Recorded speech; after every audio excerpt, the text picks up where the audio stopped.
যে প্রথম বিশ্বযুদ্ধের মতো, দ্বিতীয় বিশ্বযুদ্ধের মতো আরো একটা তৃতীয় বিশ্বযুদ্ধ হয়তোবা বিশ্ববাসী দেখতে যাচ্ছে, হয়তোবা, আল্লাহ ভালো জানেন, আমরা তো গ্যারান্টি দিয়ে বলতে পারবো না, কিন্তু পরিস্থিতি ওইরকমই মনে হচ্ছে। তবে এতটুকু জেনে রাখেন, হাদিসের মধ্যে মালহামা নামে একটা শব্দ আছে। কি শব্দ?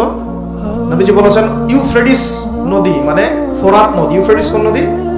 এই ফোরাত নদী অচিরেই তার ভূগর্ভস্থ সোনার পাহাড় বের করে দিবে। ফোরাত নদী অচিরেই তার সোনার পাহাড় বের করে দিবে, এবং ওই সোনাকে নিয়ে মারামারি করতে আসবে যে মানুষগুলো, তাদের মধ্যে প্রত্যেক 100 জনের মধ্যে 99 জন মানুষ মারা যাবে। আর একজন ব্যক্তি যে বেঁচে থাকবে, সে ধারণা করবে আমি সেই ব্যক্তি যে সোনাটা পাবো। আর মুসলিমদেরকে নবীজি বলছেন, তোমরা যদি ওই সময় ওই জায়গায় থাকো, কোন মুসলমান যদি সেটা দেখে, তোমরা সেই সময় হাতও দিবে না। আরেকটা হাদিস এসেছে যে অচিরেই রোমকরা, পশ্চিমারা আরবদের সাথে চুক্তি ভঙ্গ করবে এবং 80টা পতাকা নিয়ে তাদের বিরুদ্ধে যুদ্ধে নেমে যাবে। কয়টা পতাকা? 80টা। এবং প্রত্যেক পতাকার নিচে থাকবে 12,000 করে সৈন্য। কত হাজার?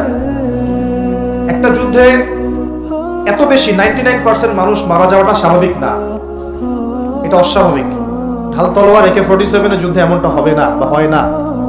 হয়তো এমন কোন অস্ত্র সেখানে প্রয়োগ করা হতে পারে, এটা আমাদের ধারণা, আল্লাহ ভালো জানেন, যেই অস্ত্রগুলো দিয়ে অল্প সময়ে বেশি বেশি মানুষ মেরে ফেলা সম্ভব। ঠিক যেমন এখনকার নিউক্লিয়ার ওয়েপন্স বা থার্মোনিউক্লিয়ার ওয়েপন্স হতে পারে, আল্লাহ ভালো জানেন। তো বিশ্ববাসী এরকম একটা মালহামা দেখার অপেক্ষায় আছে। এই মালহামার পরেই আসবেন ইমামুল মাহদি। ইমামুল মাহদির পরে আসবে ঈসা ইবনে মারিয়াম। ঈসা ইবনে মারিয়ামের পরে আসছে ইসলামিক খেলাফত। ওই খেলাফত থেকে খলিফা, এই শব্দটা নিয়ে কথা বলছি। যারা কনসেপ্টটা না বুঝতে পারলে এখনকার জিওপলিটিক্সটা বুঝতে পারবেন না। ইউনাইটেড নেশনস আপনাদেরকে জিওপলিটিক্স বোঝাতে পারবে না। জিওপলিটিক্সটা বুঝতে হলে যারা কনসেপ্ট লাগবে, তাদের ধারণা তাদের মাসিহ আসলে পরে জেরুজালেম থেকেই আবারও বিশ্ব শাসন করবে, এটা ওরা ধারণা করে। এই ধারণায় তারা বিগত 100 বছর থেকে কাজ করে যাচ্ছে। কত বছর থেকে? এবং কাজ করতে করতে করতে করতে এখন দেখেন কি অবস্থা। প্রায় বেশিরভাগ জায়গায় তারা দখল করে ফেলেছে। তারা রাজনীতি নিয়ন্ত্রণ করে ফেলেছে, তারা রাষ্ট্র গঠন করে ফেলেছে, তারা রাজধানী পর্যন্ত ঘোষণা করেছে, তারা অর্থনীতি নিয়ন্ত্রণ করে ফেলেছে, তারা ব্যাংকিং ব্যবস্থা নিয়ন্ত্রণ করে ফেলেছে, ব্যবসা বাণিজ্যের বড় বড় সেক্টর নিয়ন্ত্রণ করে ফেলেছে, প্রযুক্তিগুলো নিয়ন্ত্রণ করে ফেলেছে, অস্ত্রশস্ত্রগুলো মজুত করে ফেলেছে। এখন তারা যা ইচ্ছা তাই করতে পারে। এই কাজগুলো তারা কেন করছে এটা আপনারা বুঝতে পারছেন না। কেন তারা হাসপাতালে বোম মারবে? কেন শিশুদেরকে হত্যা করবে? আপনার তো একটা কুকুরের গায়ে লাথি মারতে মায়া লাগে, মায়া লাগে না? কিন্তু কিভাবে হৃদয় ভাবে এই কাজগুলো তারা 100 বছর থেকে করতে পারছে? কারণ তারা মনে করে তারা সঠিক কাজ করছে। তারা মনে করে যে তারা এই জায়গার মূল মালিক, এই জায়গার মূল মালিক তারা এটা মনে করে। এবং তারা নীলনদ, মিশরের নীলনদ থেকে ফোরাত নদী পর্যন্ত পুরো জায়গাটাকে হোলি ল্যান্ড মনে করে, পবিত্র জায়গা মনে করে। এবং তারা মনে করে যে আল্লাহ পাক তাদেরকে ওই জায়গাটা দিয়েছেন, এই জায়গাতে থাকার কোনো অধিকার নাই।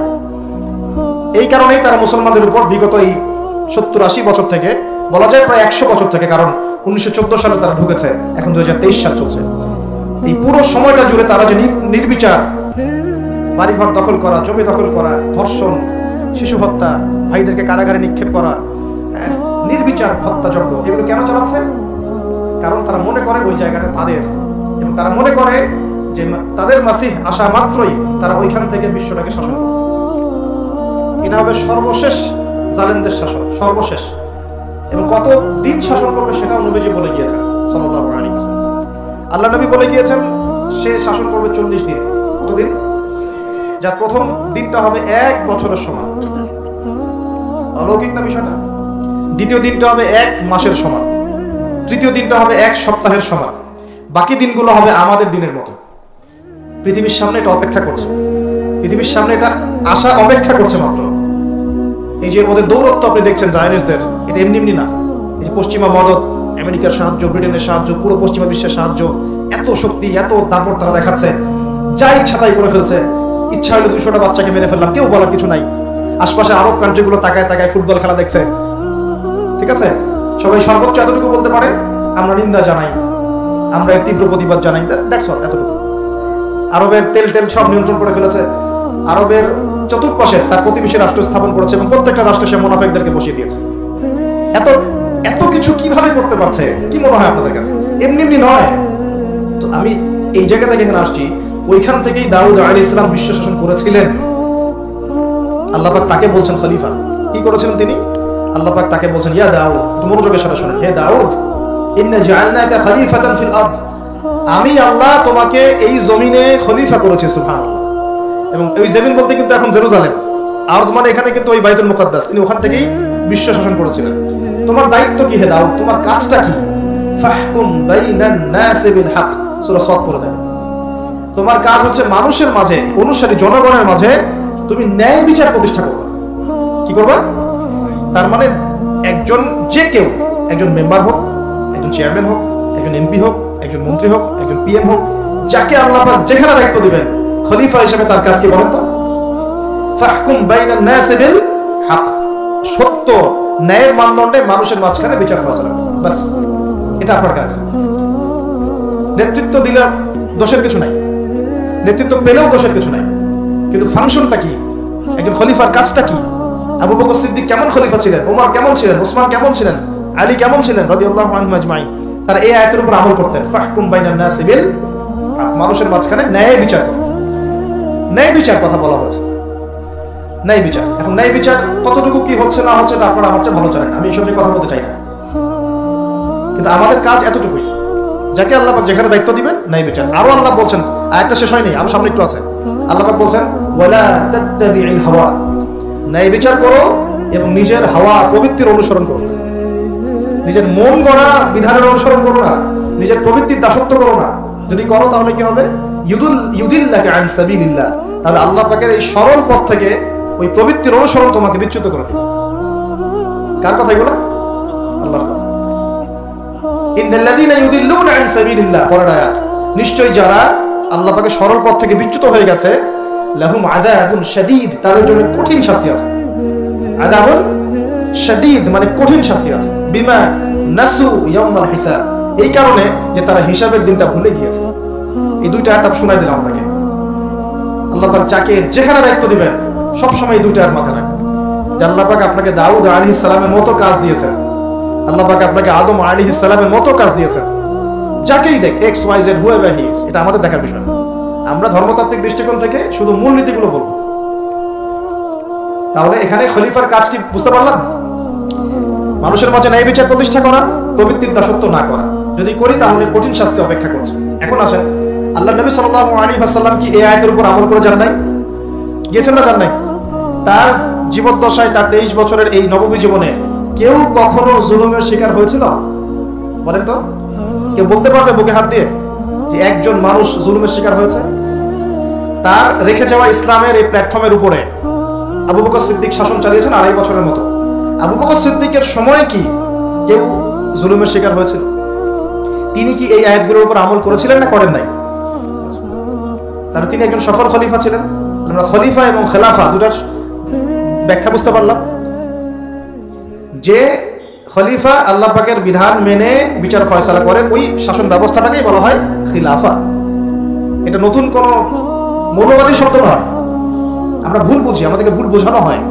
একজন খলিফা যে আল্লাহ পাকের বিধান অনুযায়ী বিচার ফয়সালা করে, তার ওই শাসন ব্যবস্থাটাকে বলা হয় খিলাফা, যেটা আসবে সামনে ঈসা আলাইহিস সালামের হাতে।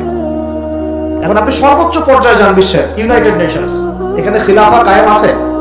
অনেস্টলি বলেন, এখানে কি আল্লাহর বিধান দিয়ে বিচার ফয়সালা করা হয়, নাকি ওদের পশ্চিমাদের মন করা বিধান দিয়ে করা হয়? আমাদের যদি এর পরেও চোখ না খুলে, তাহলে নিশ্চিত আমরা ইন্টারনালি ব্লাইন্ড, আধ্যাত্মিকভাবে অন্ধ হয়ে গেছি। আর যারা অন্ধ তারাই তো অন্ধ অনুসরণ করবে।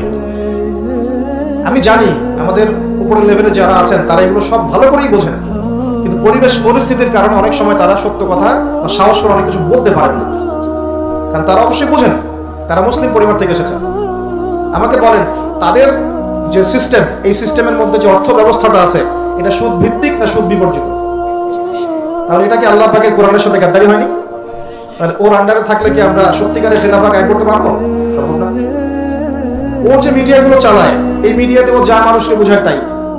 একজন মুসলমানকে যদি ও সন্ত্রাসী রূপে উপস্থাপন করে, সারা বিশ্ব বলে হ্যাঁ ও সন্ত্রাসী। একজন ব্যক্তি, আমি নাম মেনশন করছি না, গণহারে মানুষ হত্যা করেছে, তাকে শান্তিতে নোবেল পুরস্কার দেওয়া হয়েছে। এই হলো ওদের চরিত্র। Media, political system, banking system, ওদের প্রযুক্তি, এগুলো কোনটা মুসলমানের স্বার্থে? কোনটা কি মুসলমানের স্বার্থে? সবগুলো করেছে ওদের স্বার্থে। ওখানে গিয়ে আমরা সর্বোচ্চ কি করতে পারি? আমরা হয়তো ওই যে ফিডেল ক্যাস্ট্রোর মতো একটা ভাষণ দিতে পারবো, অথবা ওই গাদ্দাফির মতো একটা ভাষণ দিতে পারবো। যারাই সেখানে দাঁড়িয়ে লম্বা লম্বা লেকচার দিয়েছে, গরম গরম বক্তব্য দিয়েছে, ওদের সবাইকে হয় মেরে দেওয়া হয়েছে, না ওদের ক্ষমতাচ্যুত করা হয়েছে। আমাদের চোখ কবে খুলবে? এটা একটা কুফরি শক্তি। এটা এই পৃথিবীর সবচেয়ে বড় শিরক, সবচেয়ে বড় তাগুত, সবচেয়ে বড় কুফর। এর গোড়ায় গিয়ে আমাদেরকে আঘাত করতে হবে, এবং সেই আঘাতটা আমরা করতে পারবো না, আমরা জানি। সেই আঘাতটা করবে ইমাম মাহদী এবং ঈসা আলাইহিস সালাম। আমি জানি আমরা কিছু করতে পারবো, আমি আপনাকে করতেও বলছি না কিছু, ভবিষ্যৎটা বলে দিচ্ছি ইনশাআল্লাহ। এই বৈশ্বিক এই শিরক আর কুফর তাগুতের গোড়ায় শিকড়ে আঘাতটা করবে কে? ঈসা আলাইহিস সালাম। তারপরে আবার জেরুজালেম থেকে বিশ্ব শাসন হবে ইনশাআল্লাহ। তখন প্রত্যেকটা মুসলমানের হক অধিকার রক্ষা করা হবে। তখন মুসলমানরা এইভাবে মাথা নত করে বাঁচবে না, মাথা উঁচু করে বাঁচবে ইনশাআল্লাহ। এত সহজ যে মুসলিম বাচ্চাদেরকে বোম্বের হত্যা করে ফেললো। আমি আপনাদেরকে দলিল দিলে রাত 2টা-3টা বেজে যাবে। একজন সাহাবীর হত্যার প্রতিশোধ নেওয়ার জন্য নবী সাল্লাল্লাহু আলাইহি ওয়াসাল্লাম 30,000 সৈন্যবাহিনী রেডি করে রোমানদের বিরুদ্ধে যুদ্ধ করতে পাঠিয়েছে। কজন সাহাবী? আবার একজন দ্বীনি বোন, মুসলিম রমণী মহিলা সাহাবীর ইজ্জতের বিনিময়ে পুরা বনু কুরাইজার সাথে নবী যুদ্ধ করেছেন। নবী একজন রাষ্ট্রদূত পাঠিয়েছিলেন, খ্রিস্টানরা ওই রাষ্ট্রদূতকে হত্যা করেছিল। ওই একজন সাহাবীকে হত্যার প্রতিশোধ নেওয়ার জন্য আল্লাহ নবী সাল্লাল্লাহু আলাইহি ওয়াসাল্লাম মুতার যুদ্ধে চলে গিয়েছে। কি মনে করেছে মুসলমানদেরকে ওরা যা ইচ্ছা তাই করবে? যখনই মুসলিমরা ইসলামের পক্ষে কথা বলার চেষ্টা করে অথবা শক্ত অবস্থান দেখানোর চেষ্টা করে, ওরা কয়েকটা অস্ত্র প্রয়োগ করে, স্যাংশন দিয়ে দিব, তারপরে কি করব, টাকার মান কমিয়ে দিব, ভিসা বাতিল করে দিব। অনেক সমস্যা ওদের কাছে। এরকম 70 থেকে 72টা অস্ত্র থাকে, একটা একটা করে প্রয়োগ করে। স্যাংশন একটা অস্ত্র, ভিসা একটা অস্ত্র, টাকার মান ইনফ্লেশন হবে এটা একটা অস্ত্র, ঋণ দেওয়া বন্ধ করে দেবে একটা অস্ত্র, IMF এর লোন দিব না একটা অস্ত্র। এরকম অস্ত্র শেষ নাই। এগুলো আপনারা সবাই বুঝবেন না, পলিটিশিয়ানরা বুঝবেন। এই শক্তিটা, এই পুরো পশ্চিমাদের এই পুরো শক্তিটা, আমি বলছি না তাদের মধ্যে ভালো মানুষ না, এটা বলছি না, এটা যারা নিয়ন্ত্রণ করে তাদের নাম কমিউনিস্ট। তারা কারা? কখনোই মুসলমানদের স্বার্থে কাজ করবে না। কশ্চিন কালেও তারা এই মুসলিম বাচ্চাদের রক্তের বদলা নিবে না। কশ্চিন কালেও তারা আমাদের এই ভাই বোনদের জীবনের মূল্য দিতে পারবে না। তারা আমাদের পক্ষে অবস্থান নিবে না। হাজার হাজার মুসলিমকে মেরে ফেলার পরেও তারা ওদেরই পক্ষে অবস্থান নিবে। এমনকি যে এগুলো নিয়ে কথা পর্যন্ত বলবে তাকে গুপ্ত হত্যা করে হত্যা করতে পারে। পড়াশোনা করেন, আমাদেরকে চোখ কান খোলা রেখে চলতে হবে। আমি এই মূল জায়গা থেকে আস্তে আস্তে শেষের দিকে আসতেছি, একটু মনোযোগ ধরে রাখেন। এটা হলো খেলাফা এবং খলিফার ফাংশন। এখন আবু বকর সিদ্দিক কি এটা আমল করে দেখেন নাই? উমর ইবনে খাত্তাব তার 10 বছরের শাসন, কত বছর? এই 10 বছরে আপনি একজন মানুষ দেখান যে অনাহারে মারা গেছে, দারিদ্র সীমার নিচে ছিল, বা ওই 10 বছরে একজন মুসলিম বোনের ইজ্জত হানি করা হয়েছে, একটা বাচ্চাকে হত্যা করতে পেরেছে, বা একজন মুসলিম ভাইকে অন্যায়ভাবে হত্যা করেছে, বা শুধু মুসলমানদের উপরে গরম গরম কথা পর্যন্ত বলেছে, একটা দলিল খালি দেখা 10 বছর আপনি দেখাতে পারবেন। বরং মানুষ চাকরি ছেড়ে দিচ্ছে এসে, ইয়া আমিরুল মুমিনিন, আমার কোর্টে তো মামলাই আসে না, আমাকে অযথা বেতন দেন কেন? এই যে বর্তমান রাষ্ট্র ব্যবস্থার কাঠামো, এটা ওমর রাদিয়াল্লাহু আনহু দিয়েছে। তার জীবনী পড়ে দেখেন, ইতিহাসগুলো পড়ে দেখেন।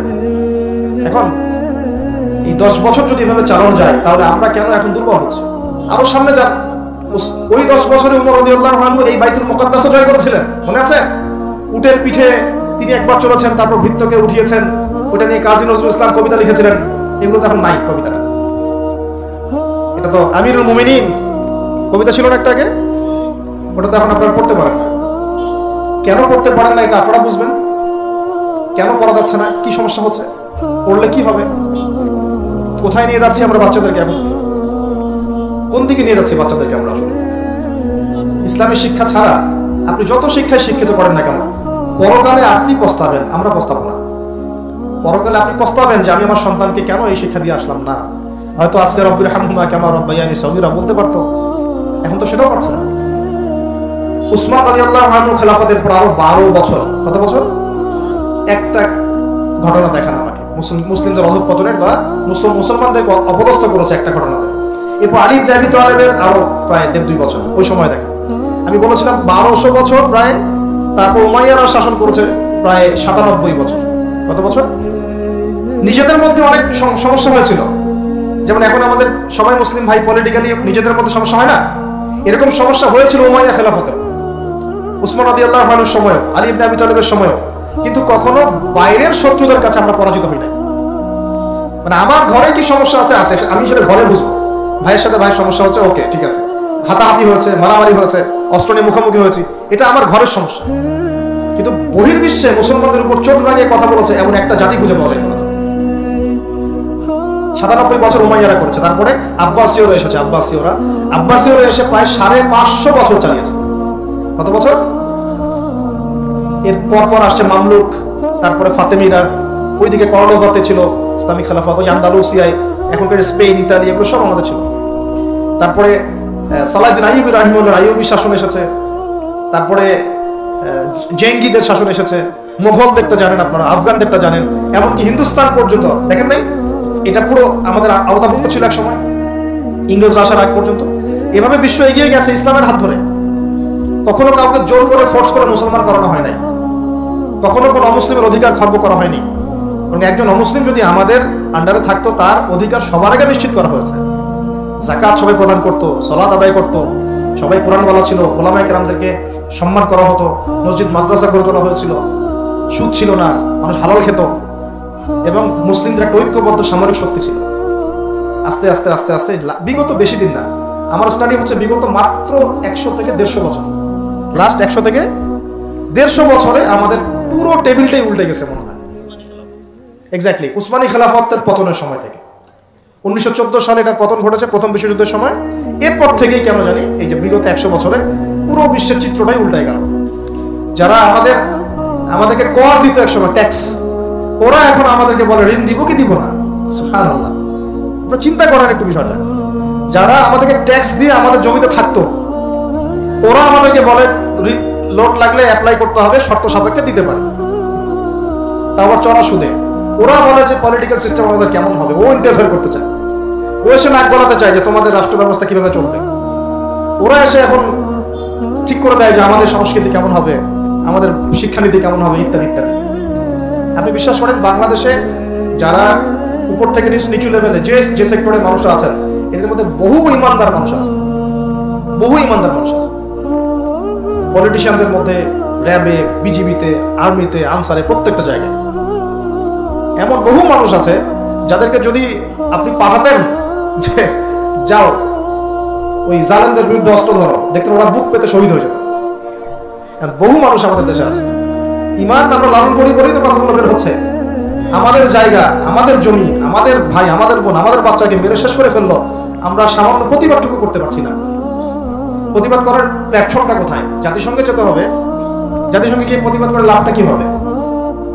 ও বলবে যে আমি তার পাশে আছি, সবশেষে ও 2-3টা মিত্র বানাই নিবে। বাংলাদেশের মতো ছোট একটা দেশ যে পরিমাণ সাহস দেখিয়েছে, ওখানে আরবের বড় বড় মুসলিম রাষ্ট্রগুলো সেই সাহস দেখাতে পারে না। কিসের ওয়াইসি, নাটক, সার্কাস মনে হয় এগুলাকে। 110-20 জন বসবে, খ্যাপসা খাবে, খ্যাপসা ওই যে কি ফাহাম, এগুলো খাবে বসে বসে, কোকোকোলা পান, কোকোকোলা, স্প্রাইট। শেষমেশ সবাই মিলে একটা সিদ্ধান্তে আসলো যে নিন্দা জানানো দরকার, নিন্দা জানাই। কেন নিন্দা জানাই? আরবের জনগণ তো খেপে যাবে, জনগণ তো ইমানদার, জনগণ বলবে যে আপনারা কিছু করেন না কেন, ওদেরকে দেখা। আজ পর্যন্ত কি পদক্ষেপটা নিয়েছে? 15,000 মানুষের জীবনের মূল্য কি এই 1500 টাকার ত্রাণে চলে যাবে? এত ত্রাণ দিলে হয়ে যাবে? কেউ কেউ তো বর্ডার পর্যন্ত বন্ধ করে রেখে দিচ্ছে যে এখানে আসতেও দিব। এই হিস্ট্রি 1-2 দিনের না, আমি এক মিনিটে বলতে পারবো না। আপনারা ডক্টর রাগিব সারজানি এবং ডক্টর আলী মোহাম্মদ সাল্লাফি, তাদের ইতিহাসের বইগুলো পড়েন। ফিলিস্তিন নিয়ে বহু কিতাব আছে, এটা বিশাল ইতিহাস। এটা এখন অক্টোবর মাসের ঘটনা না, এটা অক্টোবর মাসের 6 তারিখে নতুন করে শুরু হয়েছে মাত্র। এটা প্রায় 97 বছর থেকে চলছে। কখনো এই রমজানে, কখনো সেই রমজানে, কখনো এই ইস্যু নিয়ে, কখনো সেই ইস্যু নিয়ে, কখনো নিজেরাই এটাকে সৃষ্টি করে, করতে করতে আস্তে আস্তে আস্তে 76 জায়গা ওরা এখন দখল করে ফেলছে। সামনে বুঝতে পারবেন এটা 1-2 দিনের ইতিহাস নয়। আর এই প্রতিহতটা মানুষ আজকে নতুন করে করছে এমন নয়, প্রতিহত করেছে অনেকেই, অনেক সংগঠন এখানে প্রতিহত করে করে করে করে চলে গেছে। এখন না হয় আপনি দেখতে পাচ্ছেন, আগে তো সে ছিল না, ইন্তেফাদার আগে তো সে ছিলই না। নতুন করে তাকে প্রথম শুরু করেছিল ইখওয়ানুল মুসলিমিন, ইজউদ্দিন, উনি প্রথম শুরু করেছিলেন 1935 সালের দিকে। ইতিহাসগুলো পড়তে থাকে এবং কিভাবে তার আস্তে আস্তে এই জায়গায় ঘাঁটি গেড়েছে, এখন তারা কত শক্তিশালী আমাদের কল্পনার বাইরে। আমরা আমাদের আল্লাহ রাব্বুল আলামিনের কাছে দোয়ার চ্যানেল খোলা আছে, আমরা আমাদের মন থেকে দোয়া করবো ইনশাআল্লাহ। বলতে পারলে বলবো, লিখতে পারলে লিখবো, পণ্য বয়কট করতে পারলে করব, আমরা কূটনৈতিক সম্পর্ক ছিন্ন করতে পারলে করব, আমাদের পক্ষে যা করা সম্ভব তাই করবো ইনশাআল্লাহ। কারণ আমাদের তো হাত বাঁধা। দেখেন, আপনি চিন্তা করেন, চারপাশে আরব রাষ্ট্রগুলো তামাশা দেখছে, মাঝখানে মাত্র 27 একর বর্গ কিলোমিটার জায়গা, 27 একর জায়গা আর কি, এটার মধ্যে বোম্বিং হচ্ছে। এর চেয়ে বড় জুলুম পৃথিবী আর কোথাও দেখা নাই। ওই জায়গাটাকে আল্লাহ পাক বরকতময় বলেছেন, ওই জায়গাটাকেই আল্লাহ পাক বরকতময় বলেছেন। কেন? ওই জায়গা থেকে আল্লাহ পাক বেশি বেশি শহীদ কবুল করছেন, সুবহানাল্লাহ। এটাও বোঝেন, ওই জায়গা থেকে বেশি বেশি শহীদ আল্লাহর কাছে যাচ্ছে এবং তারা জীবিত, তারা জান্নাতে আছেন এখন ইনশাআল্লাহ। তবে শেষ করে দিয়ে একটা হাদিস দিয়ে, নবী সাল্লাল্লাহু আলাইহি ওয়াসাল্লাম এই জায়গা সম্পর্কে বলেছেন, শেষ জামানায় লা তাযালু তাইফাতুন মিন উম্মতি যাহিরিন আলাল হক লা ইয়াদুরুহুম মান খাযিলাহুম। আল্লাহ নবী সাল্লাল্লাহু আলাইহি ওয়াসাল্লাম বলেছেন, আমার উম্মতের একটা দল, সবাই না, একটা দল চিরদিন হকের উপর থাকবে, তারা যুদ্ধ করতে থাকবে, বিরোধিতাকারীরা তাদের কোনো ক্ষতি করতে পারবে না দুর্ভিক্ষ ছাড়া। কি ছাড়া? এই যে এখন বুঝতে পারছেন, দুর্ভিক্ষ ছাড়া, পানি নাই, খাবার নাই। বিরোধিতাকারীরা ওদের কোনো ক্ষতি করতে পারবে না দুর্ভিক্ষ ছাড়া। এবং তার সাহাবীরা জিজ্ঞাসা করছেন, ইয়া রাসূলুল্লাহ, তারা কোন এলাকায় যুদ্ধটা করবে? নবীজি বলছেন যে বাইতুল মুকাদ্দাস ওয়া মা হাওলাহা, বাইতুল মুকাদ্দাস এবং তার চারপাশে। একটা জায়গায় আসছে যে ফিল দিমাশক, মানে যে সিরিয়ার দামেস্ক এবং তার চারপাশে। নবীজি বলছেন সর্বশেষ এই দলটা দাজ্জালের সাথে যুদ্ধ করবে। তো এই দিকে পৃথিবী যাবে। এখন আমরা আজকে সংক্ষিপ্ত আলোচনায় এতটুকু বোঝানোর চেষ্টা করলাম। দেখুন, আমরা পৃথিবীতে এমনি এমনি আসি নাই, আল্লাহ পাকের খলিফা হয়ে এসেছে। আল্লাহ পাকের খলিফার কাজ নিজে আল্লাহ পাকের বিধান মেনে চলা, তারপরে সবার আগে আমার পরিবারকে মানানোর চেষ্টা করানো। যদি পরিবার মানে আলহামদুলিল্লাহ, যদি না মানে দাওয়াত দেয় আমার কাজ এতটুকু পর্যন্ত। আর যদি আমার সন্তান হয় তাহলে তাকে আমি ফোর্স করতে পারি, চাপ দিতে পারি, কিন্তু আমি আমার পিতাকে তো চাপ দিতে পারবো না, আমার মাকে আমি চাপ দিতে পারবো না, দাওয়াত দিতে পারবো, আমার স্ত্রী সন্তানদেরকে আমি চাপ দিতে পারবো। তো খলিফা নিজেও হবো, নিজের পরিবারের মধ্যেও সেই খলিফার সুন্নতগুলো থাকবে। তারপরে আমি আমার সাধ্যমতো সমাজে এটার প্রচার প্রসার ঘটাবো। আল্লাহ পাক যদি কবুল করেন, বড় পরিসরেও খিলাফা কায়েম হবে ইনশাআল্লাহ। আর আল্লাহ পাক যাকে যেখানে দায়িত্ব দিবেন তার মনে রাখা উচিত হবে তিনি হচ্ছেন এই পৃথিবীতে আদম আলাইহিস সালামের সন্তান। তিনি এই পৃথিবীতে ওই দাউদ আলাইহিস সালামের রোল প্লে করছেন।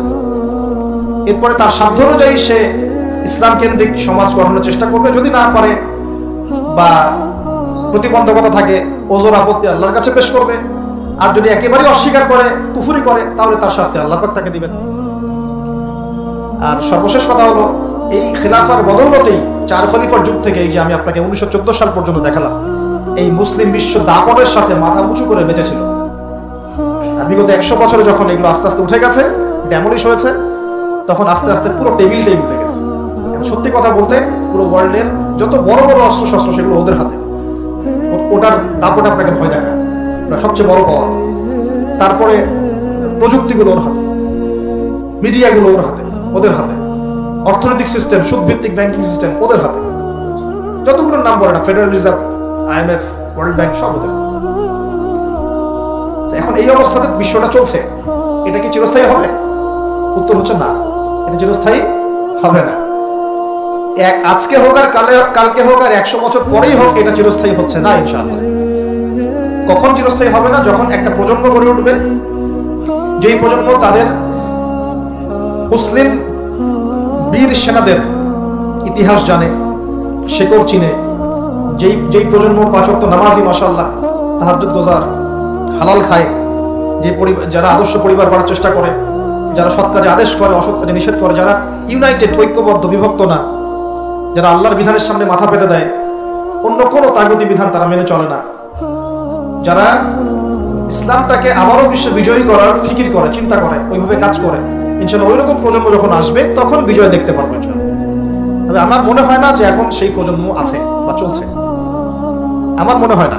কারণ এখন আমরা বেশিরভাগ ক্ষেত্রেই দুনিয়া নিয়ে ব্যস্ত হয়ে গেছি। আমরা অনেকেই নামাজ ছেড়ে দিয়েছি। কোরআন তো মাশাআল্লাহ আমরা বললাম প্রথমে যে অনেকেই পড়তে জানি না, সুন্নাহ মাফিক জীবনযাপন করছি না। পরিবার তো আসলে কি বলবো, নিজের বলতে নিজেরই খারাপ লাগে। অনেক পরিবার এখন জাহান্নামের টুকরা হয়ে গেছে, জাহান্নামের টুকরা হয়ে গেছে। সৎ কাজে আদেশ সবাই করছি না, অসৎ কাজে নিষেধ সবাই করছি না। ভাইয়ে ভাই আমরা গোশত খাওয়া নিয়ে ব্যস্ত হয়ে আছি, মারামারি কাটাকাটি দাঙ্গা হাঙ্গামা, এমনকি দাড়ি টুপিওয়ালা মানুষরাও এখন একে অপরের গোশত খাচ্ছে বসে বসে। অনেকেই কে কার ভুল ধরতে পারবে, কে কাকে অপদস্থ করতে পারবে, কে কাকে জাতির সামনে ছোট করতে পারে, মানে এগুলোই মনে হচ্ছে আমাদের কাজ। অথচ আমরা মূল লক্ষ্য থেকে কোথায় সরে গেলাম, মূল লক্ষ্যটা থেকে কত দূরে সরে গেলাম। আল্লাহ পাক আমাদেরকে সেই মূল বিষয়গুলো বোঝার তৌফিক দান করুন। ঘরের পাশে আগুন লাগলে কি ভাই আপনি এখানে ভাইয়ে ভাই তর্ক করবেন? আগুন আগে নিভাবো। পুরো বিশ্বে আগুন জ্বলে গেছে, আগুন জ্বলছে পুরো বিশ্বে। তারা অঘোষিত ক্রুসেড রচনা করেছে, অঘোষিত, ঘোষণা দিয়ে রচনা করে নেই, ভিতরে ভিতরে অঘোষিত ক্রুসেড রচনা করেছে।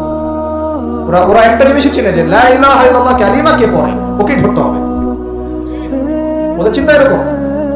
সবার না, আমি বলছি ওদের মধ্যে সবাই খারাপ তা বলছি না, কিন্তু জায়নিস্টদের কথা বলছি।